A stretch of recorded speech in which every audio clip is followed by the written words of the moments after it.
नमस्कार। मेरे इस YouTube चैनल पर आप सभी का हार्दिक स्वागत है, अभिनंदन है। आज मैं आपको चैनल्स ऑफ इन्फेक्शन बहुत इम्पोर्टेंट है आपके लिए, फर्टिलिटी और दूसरे के लिए। तो ये चीज़ आपको आज मैं बताऊंगी, sources of diseases and channels of infection. कई हमारे कमेंट्स ऐसे आए हैं जिसमें लिखा कि उन्होंने कि मैडम आपके भेजा हुआ मुझे वीडियो या कौन कौन से डिजीजेज हैं या कौन से क्वेश्चंस है ये हमें नहीं मिल रहा है। तो माय डियर फ्रेंड्स, मैं आपको बताऊंगी। यूट्यूब पर जा करके आप डॉक्टर वृंदा सिंह टाइप करोगे, DR डॉक्टर BRINDA SINGH। अगर आप यूट्यूब पर जा करके टाइप करेंगे तो आपको डॉक्टर वृंदा सिंह टाइप करने के बाद ही आपके पास मेरी वीडियो चली जाएगी। फिर आपके पास रेड कलर का आएगा, सब्सक्राइब लिखा हुआ बटन आएगा। उस सब्सक्राइब वाले को आप केवल ऐसे करके दबा देंगे तो आपका सब्सक्राइबर हो जाएगा और फिर आपको सारी की सारी वीडियो मिलनी प्रारंभ हो जाएंगी। कोई बात नहीं। और मैं जब कमेंट बॉक्स में डालूंगी तो मैं अपना YouTube चैनल भी डालूंगी, उसका लिंक डालूंगी, जिसके अगर आप यूज में करेंगे तो आपको मेरी जितनी भी वीडियो हैं सारी वीडियो आपको मिल जाएगी। अब तक मैंने 107 वीडियो बनाए हैं, 107, जो सब आपके ही काम के लिए हैं। कई हमारे छात्राएं कहती हैं, स्टूडेंट्स कहते हैं कि मैडम हम कैसे पढ़ाई करें कि हम अच्छा करें। इसके लिए मैं अभी वाली वीडियो में कुछ नहीं बताऊंगी, आगामी वीडियो में मैं आपको बताऊंगी कि हमें कैसे पढ़ाई करनी चाहिए और कैसे हमें सफलता प्राप्त करनी चाहिए, इसका मैं भूल बताऊंगी नेक्स्ट वीडियो में। तो अभी हम देखते हैं इन्फेक्शन क्या होता है। पहले वीडियो में भी मैंने आपको बताया हुआ था इन्फेक्शन क्यों होता है। जब कभी भी बाहरी जीवाणु, विषाणु या पैथोजेंस या रोगाणु कुछ भी आ जाते हैं हमारे ब्लड के माध्यम से हमारे बॉडी में पहुंचते हैं, तो ये देखोगे कि हमारे रक्त ब्लड के भीतर होता है WBC, व्हाइट ब्लड कॉर्पसेल्स, श्वेत रक्त कणिकाएं, या श्वेत जो है ना, सफेद, व्हाइट हो गया सफेद ब्लड कॉर्पसेल्स, कणिकाएं, श्वेत रक्त कणिकाएं। और कई लोग इसको कोशिकाओं भी कई जगह देखने को आपको मिलेगा, तो कंफ्यूज मत होइएगा। श्वेत रक्त कणिकाएं या श्वेत रक्त कोशिकाएं भी कई जगह आपको ऐसा मिलता है, तो आप कंफ्यूज नहीं होइएगा। ये मैं आगे बताऊंगी RBC के बारे में, WC के बारे में, प्लेटलेट्स के बारे में, जब मैं ब्लड वाले वीडियो बनाऊंगी तब। तो आप ये देखिए कि इन्फेक्शन क्यों होता है कि जब कभी भी कोई भी पैथोजेंस, चाहे वायरस है, चाहे बैक्टीरिया है, चाहे प्लाज्मोडियम है, किसी भी प्रकार का पैथोजेंस अगर हमारी बॉडी में घुस जाता है किन्हीं माध्यमों से, चाहे रेस्पिरेटरी के माध्यम से पहुंचे या किन्हीं अन्य माध्यमों से, आज मैं वही बताऊंगी चैनल्स ऑफ इन्फेक्शन के बारे में कि किस तरह से पहुंचता है, तो मैं आपको बताऊंगी। अब आप ये देखिएगा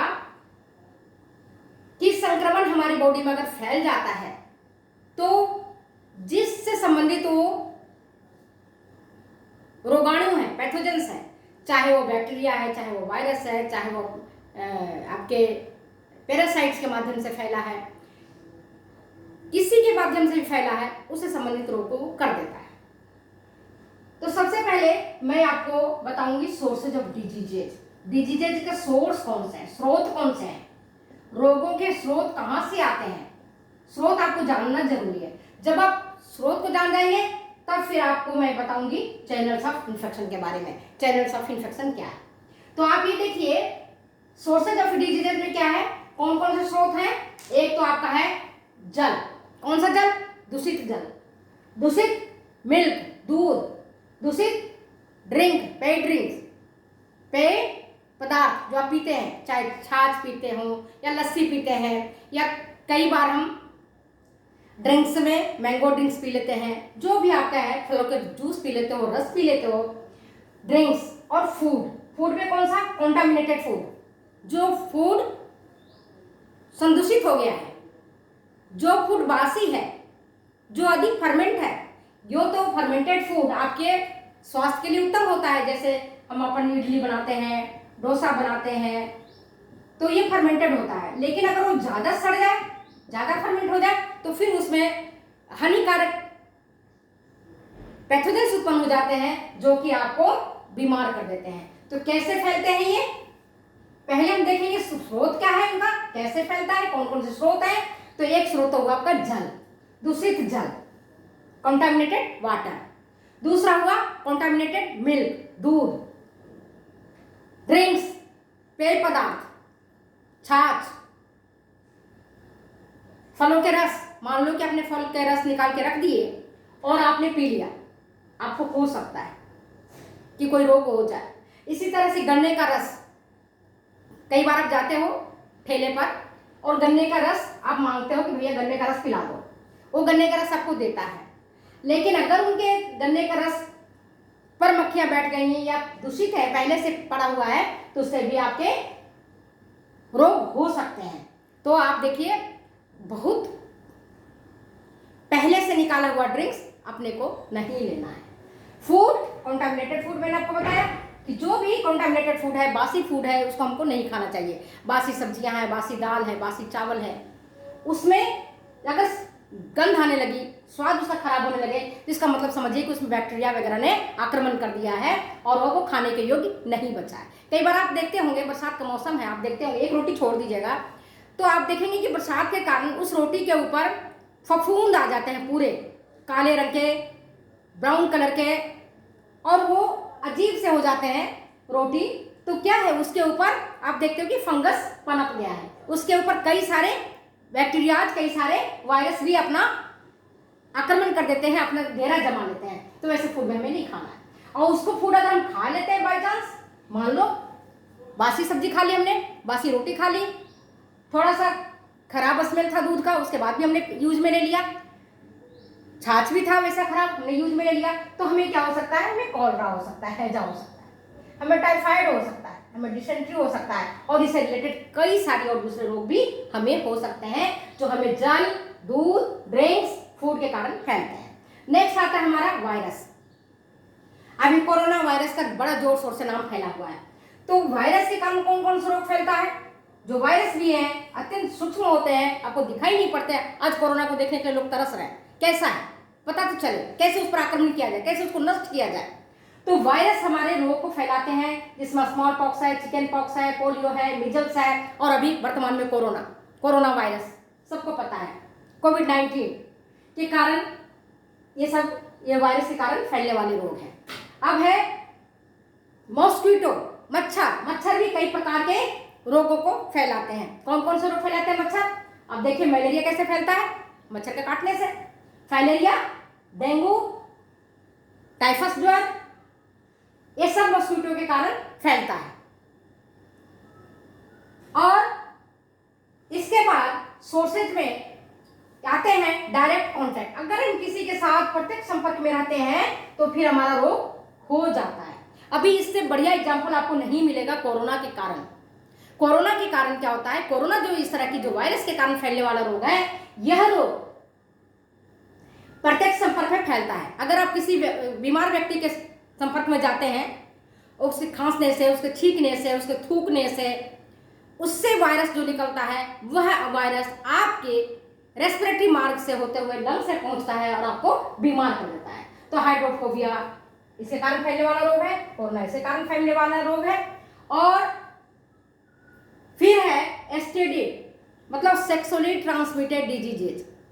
अगर कोई व्यक्ति पहले से एड्स, गोनोरिया, सिफिलिस जैसे यौन रोग से अगर संक्रमित है और वही व्यक्ति किसी स्वस्थ व्यक्ति के साथ यौन संपर्क करता है, सेक्सुअली वो प्रैक्टिस करता है, तो ये सोच लो कि वो जो स्वस्थ व्यक्ति है उसको भी ये रोग हो सकते हैं। एड्स के बारे में आप लोग सभी जानते हैं। एड्स बहुत खतरनाक बीमारी है जो कि सेक्सुअली ट्रांसमिटेड डिजीज है, यौन संपर्क के कारण फैलता है एक बीमार व्यक्ति से स्वस्थ व्यक्ति में। वेनेरियल डिजीज है, यौन रोग इसको कहते हैं, जिसमें आपके सिफिलिस है, गोनोरिया है, ये सब आते हैं। और इसके बाद है आपका वर्म, कीड़ा, कृमि जिसको हम बोलते हैं, वर्म, कृमि।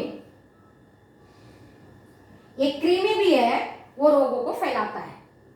छोटे बच्चे हैं खास करके, उनके पेट में कीड़े हो जाते हैं, तो roundworm, threadworm, hookworm, guinea worm, flatworm, फीता कृमि, ये सारे जो वॉर्म हैं, कृमि जो है वो बरसात के पानी से या दूषित पानी से उसके या दूषित ऐसे जगहों में जहाँ सब्जियां उगाई जाती हैं गंदे पानी में, वहाँ इनके जो राउंड वर्म है, थ्रेड वर्म है, हुक वर्म है, गिनिया वर्म है, ये अपने अंडे को देती हैं। और वो अंडा जैसे पालक की सब्जी खा ली, चौलाई की सब्जी खा ली, अच्छे तरीके से नहीं धोया गया, अच्छे से तरीके से नहीं पकाया गया, विसंक्रमित ठीक प्रकार से नहीं हो पाया, तब उसके अंडे कहाँ चले आते हैं?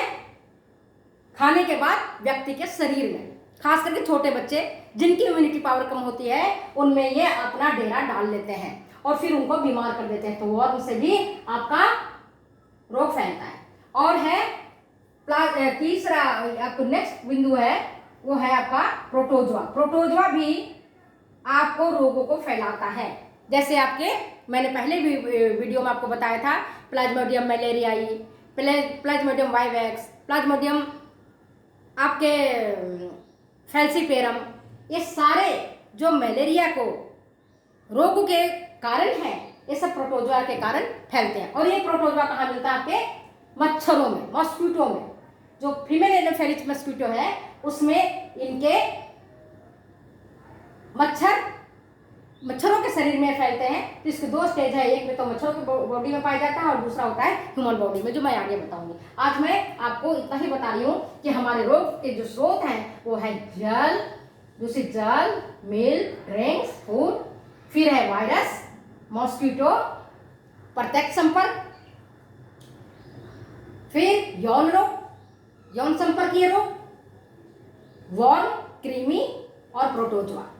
इतना में समझ में आपको आ गया होगा। अब हम देखते हैं जो मोस्ट इंपॉर्टेंट है, जो आपके एग्जामिनेशन पॉइंट ऑफ व्यू से भी जरूरी है, वो है संक्रमण के माध्यम। कौन कौन से संक्रमण के माध्यम है? चैनल्स ऑफ इन्फेक्शन कैसे होता है? तो चैनल्स ऑफ इन्फेक्शन को हम 3 भागों में बांटते हैं। एक होता है ह्यूमन सोर्स, मानवीय स्रोत। दूसरा होता है नॉन लिविंग, अमानवीय स्रोत।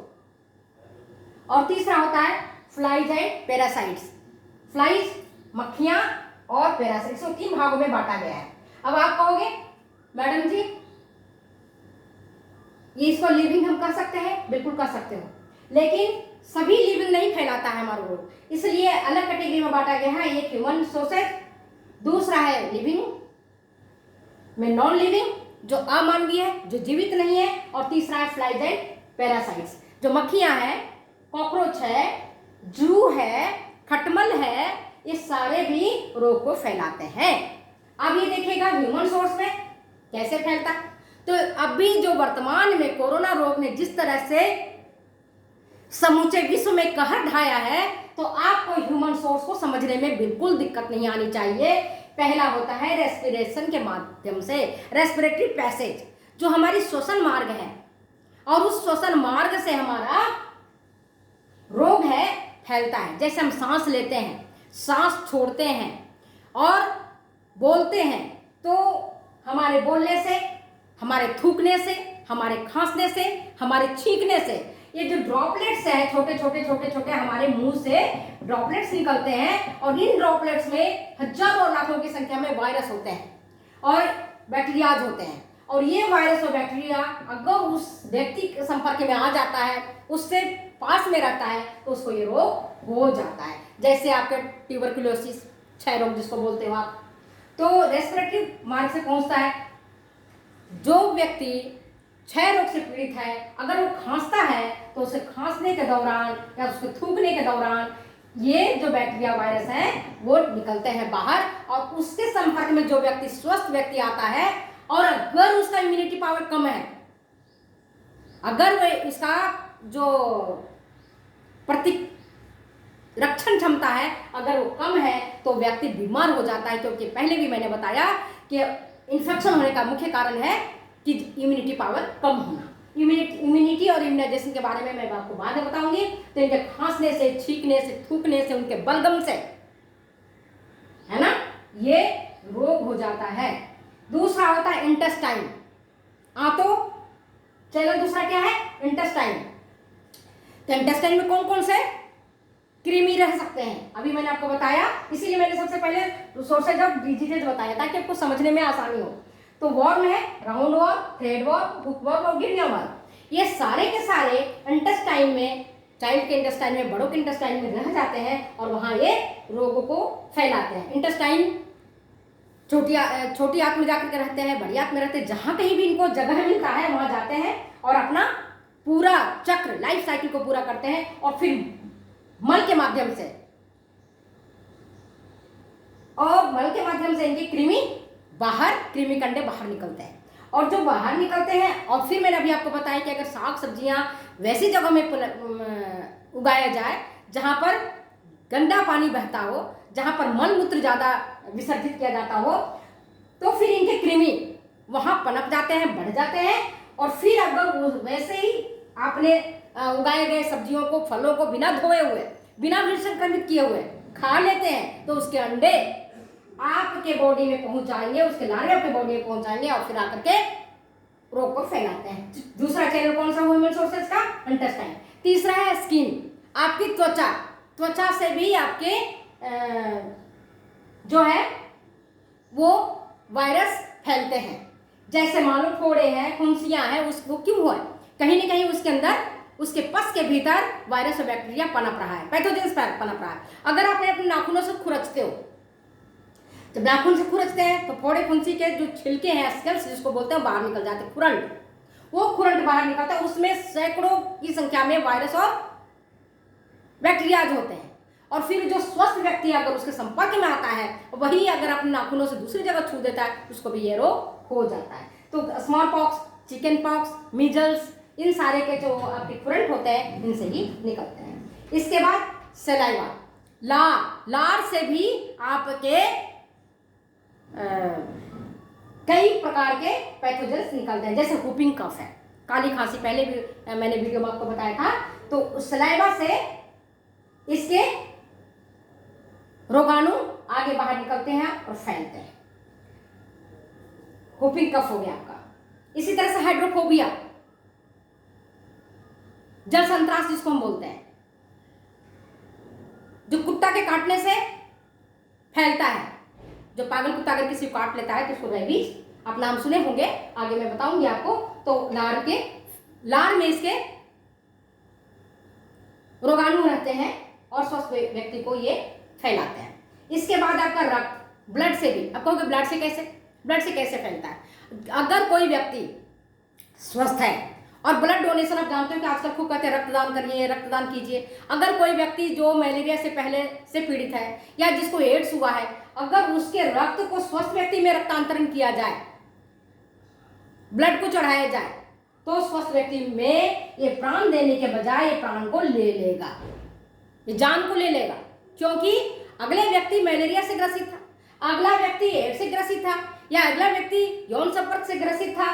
तो इसमें अगर उस व्यक्ति का जो है ब्लड स्वस्थ व्यक्ति में चढ़ाया जाता है, स्वस्थ व्यक्ति को दिया जाता है, तो रोग उसको हो जाएगा, स्वस्थ व्यक्ति के जान को खतरा बन जाएगा।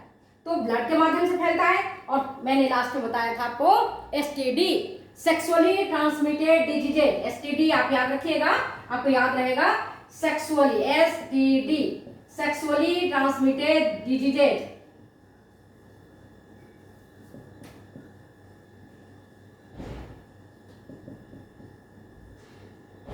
Transmitted diseases. तो ट्रांसमिटेड डिजीजेज में क्या होता है, जो मैंने अभी आपको बताया, सबसे पहला आपका आता है एड्स। जगह जगह आपने देखा होगा, हर जगह पोस्टर पड़ा हुआ रहता है एड्स। एक ही पुरुष एक ही स्त्री से संपर्क बनाए, वेश्यावृत्ति को छोड़ दें, दूषित सिरिंज का उपयोग ना करें, एक ही सिरिंज को कई लोगों में नहीं पहुंचाएं। तो ये सब क्यों आता है एड्स?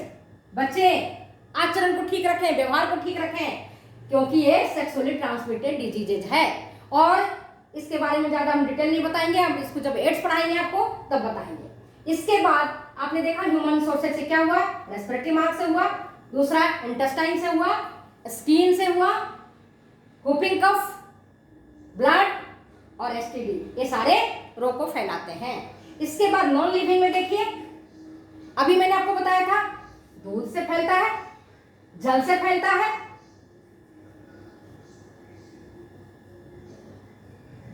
बिवरेजेस से फैलता है, तो जो गंदा पानी रहता है, दूषित पानी रहता है, जैसे आप देखोगे कि कई बार लोग बहते हुए नदी का पानी पी लेते हैं। उस नदी अगर गंगा का पानी है तब तो चलो फिर भी ठीक है, लेकिन अगर कई लोग कंटेमिनेटेड वाटर पी लेते हैं तो उससे ये रोग फैल जाता है। और कई बार आप देखोगे आइस, जो बर्फ है, उसमें भी कई प्रकार के जीवाणु होते हैं जो वर्षों वर्षों तक जीवित रहते हैं, महीनों महीनों जीवित रहते हैं। उसमें टाइफाइड का जीवाणु बर्फ में लंबे काल तक जीवित रहता है। तो जो आइस, कई बार आप देखते हो गन्ने का रस पीते हो या कोई फलों का रस लेते हो, उसमें आइस डलवा देते हो और फिर आइस डलवा करके पी लेते हो। अगर उस आइस में पहले से कोई जीवाणु है, कोई रोगाणु है और आपने उस आइस को पी लिया आपने गन्ने के रस के साथ या फलों के रस के साथ, तो हो सकता है कि आपको टाइफाइड हो जाए। इसलिए आइस, आप कभी भी गन्ने का रस पीने जाइए तो ये कहिए भैया हमें गन्ने का रस में आइस मत डालो, हमें फलों के रस में केवल फलों का रस दो, मुझे आइस मत डालो। क्योंकि उन्होंने जब आइस जमाया है न जाने कितनी प्रक्रिया से गुजरा है और आपके ठेले तक आते आते उसमें कितने बैक्टीरियाज और कितने दूसरे जो है पैथोजेंस पनप गए हैं। तो बेटर ये होगा कि हमारे आइस का उपयोग नहीं करना चाहिए। इसके बाद फूड, मैंने आपको बताया फर्मेंटेड फूड हमारी बॉडी के लिए बहुत ही लाभदायक है। जैसे इडली है, डोसा है, अब खमण बनाते हैं, सब फर्मेंट रहता है। उसमें विटामिन B1, थायमिन की वृद्धि हो जाती है। लेकिन अगर वो ज़्यादा फर्मेंट हो गया तो उसको सड़ने की संभावना ज़्यादा होती है। इसी तरह से अगर आपने बासी भोजन कर लिया जिसमें से थोड़ी स्मेल आ रही है, चाहे सब्जियां हो, चाहे दाल हो, चाहे दूध हो, चाहे अन्य कोई भी चीज हो, अगर आपने खा लिया तो उससे भी रोग फैलेगा। तो वाटर से कौन से रोग फैलते हैं? कॉलरा, टाइफाइड, डिसेंट्री हो सकता है। फूड से भी सेम रोग हो सकते हैं। कॉलर जो आपकी मिल्क है, दूध, कई बार दूध हमारा फट जाता है, खराब हो जाता है और संदूषित दूध रहता है, कंटामिनेटेड वाटर रहता है। अथवा जिन जानवरों से दूध को निकाला जाता है वो जानवर बीमार होते हैं, गाय भैंस बीमार होता है, तो उससे भी दूसरे रोग हो सकता है, जैसे टीबी हो सकता है, कंटामिनेटेड दूध पीने से हमें कॉलरा हो सकता है, टाइफाइड हो सकता है, डिसेंट्री हो सकता है, वोमिटिंग हो सकता है, ये सारे रोग हो सकते हैं। और इसके बाद नॉन लिविंग आता है डस्ट, धूल। धूल के कारण भी आपको, ये भी एक चैनल है, ये भी एक माध्यम है, धूल, डस्ट, टीबी के जीवाणु, एंथ्रेक्स, स्ट्रेप्टोकोकाई, ये सारे जो मैंने आपको बताए, ये सारे डस्ट में महीनों तक जीवित रहते हैं। और वगैरह अगर सूखा धूल, उस ड्राई डस्ट कोई स्वस्थ व्यक्ति के नासामार्ग में पहुंचता है, नाक के माध्यम से उसके पहुंचता है, तो उसको ये रोग को फैला सकता है। एयर, हवा, कौन सी हवा? पॉल्यूटेड एयर, प्रदूषित हवा में भी विभिन्न प्रकार के जीवाणु, विषाणु, रोगाणु होते हैं जो आपके सांस के माध्यम से आपकी बॉडी में पहुंच करके आपको रोग से ग्रसित कर देते हैं, आपको बीमार कर देते हैं। और लास्ट आता है आपको फोमाइट्स। फोमाइट्स किसको कहते हैं? फोमाइट्स वो चीज होता है जिसको रोगी व्यक्ति ने अपने काम में लिया है। जैसे कौन सी चीजें काम में लिया रोगी ने? रुमाल, कंघी, उसका बिस्तर, उसका बर्तन, उसके कंबल, जिन चीजों को रोगी व्यक्ति ने अपने इस्तेमाल में लिया है, अगर उस रोगी व्यक्ति का इस्तेमाल किया हुआ चीज कोई स्वस्थ व्यक्ति अपने उपयोग में लेता है, जैसे उसकी कंघी से अपने बालों को झाड़ता है, उसके रुमाल, यूज किए हुए रुमाल को बिना भी संक्रमित किए स्वस्थ व्यक्ति उसके रुमाल से अपनी नाक को पोंछ लेता है, उसके तौलिए का उपयोग कर लेता है, उसके बिस्तर का उपयोग कर लेता है, उसकी चादर का उपयोग कर लेता है, तो फिर वो स्वस्थ व्यक्ति को भी रोग हो सकता है। तो ये चैनल कौन कौन से हुए? चैनल में आपके कभी भी एग्जाम में आते हैं तो ये आप ध्यान रखिएगा, एक होता है ह्यूमन सोर्स, दूसरा होता है नॉन ह्यूमन, तीसरा होता है फ्लाइज एंड पैरासाइट्स। ह्यूमन में आपको पहले सांस के माध्यम से, फिर अपना आया पेट, ये पेट है, फिर आया स्किन, त्वचा, और फिर आपके लार टपकते हैं लारों के माध्यम से, ब्लड, जो ब्लड आप ट्रांसफर करते हो या लेते हो, कई बार होता है एक्सीडेंट हो गया, रक्त चढ़ाया जाना जरूरी है, गर्भवती माँ है, डिलीवरी करानी है, खून की कमी है, ब्लड चढ़ाया जाना जरूरी है। कई बीमारियां हैं, ब्लड चढ़ाना जरूरी है। अभी कोरोना में आपने सुना होगा रक्त की खूब जरूरत है, प्लाज्मा की जरूरत है, लोग मांगते रहते हैं भैया रक्त चाहिए, प्लाज्मा चाहिए। तो अगर वो अच्छा ब्लड है ना, रोगग्रस्त ब्लड नहीं है, तब तो ये काम हो सकता है। और अगर रोगग्रस्त है जिसमें पहले से मलेरिया के उसमें रोगाणु है, या उसमें एड्स के रोगाणु अथवा कोई और अन्य रोगाणु है जो कि संक्रामक रोग को फैला सकता है, तो उससे उस व्यक्ति के जान बचने के बदले उसकी हानि हो सकती है। और सेक्सुअली ट्रांसमिटेड डिजीजेस के बारे में आपको बताया मैंने, आप जानते हो। नॉन लिविंग में वाटर, कंटामिनेटेड वाटर, इसीलिए आप कहते हैं शुद्ध जल पिया करो। बरसात में खास करके रोग आप देखते हो, उल्टी, दस्त की खूब बीमारी बढ़ जाती है। क्यों? क्योंकि कंटामिनेटेड वाटर का उपयोग हो जाता है जाने अनजाने। इसके बाद फूड, बरसात के मौसम में जल्दी भोजन खराब हो जाता है, इसके बावजूद भी हम लोग क्या करते हैं, अभी खराब नहीं हुआ हम खा लेते हैं, खाने के बाद भी हम बीमार पड़ जाते हैं। तो दूध है, दूध जल्दी खराब हो जाता है, तो हम दूध को गर्म करके रखते हैं, फ्रीज में रखते हैं, एनीहाउ किसी प्रकार से रखते हैं। उसके बावजूद भी अगर दूध कंटामिनेटेड है, दूध ठीक प्रकार से उबाला नहीं गया है, कम उबाला हुआ है, या बीमार पशु से दूध को निकाला गया है, तो टीबी जैसे रोग भी हो सकते हैं। डस्ट मैंने आपको बताया, धूल से भी होता है। एयर में आपको मैंने बताया बहुत सारे ऐसे रोगाणु होते हैं जो हवा में उपस्थित रहते हैं, और उस हवा में अगर हम सांस लेते हैं तो हम बीमार पड़ जाते हैं। इसलिए हम कहते हैं हमें मॉर्निंग में जाकर के सांस कहाँ लेना चाहिए, वहाँ सांस लेनी चाहिए जहाँ की हवा शीतल हो, अच्छी हो, सुगंधित हो और शुद्ध हो, स्वच्छ हो, ताकि हमारे बॉडी में शुद्ध और स्वच्छ ऑक्सीजन का प्रवेश होता रहे। और फॉर्माइट्स मैंने आपको डिटेल बता दिया। Thank you. फिर मिलते हैं अगले वीडियो में, अगले एपिसोड के साथ। तब तक मुझे जाने की इजाजत दीजिए। अगर ये वीडियो आपको अच्छी लगती है तो प्लीज शेयर करें, कमेंट करें, सब्सक्राइब करें। और सब्सक्राइब करने के लिए कई बच्चों ने हमसे यही पूछा था कि मैडम कैसे करेंगे सब्सक्राइब, तो आप डॉक्टर वृंदा सिंह आप लिखेंगे तो आपका मेरा वीडियो मिल जाएगा, और फिर आप सब्सक्राइब बटन में जाकर के सब्सक्राइब करेंगे, आपको सारी चीजें उपलब्ध हो जाएंगी। Thank you. फिर मिलते हैं अगले वीडियो में, अगले एपिसोड के साथ। नमस्कार।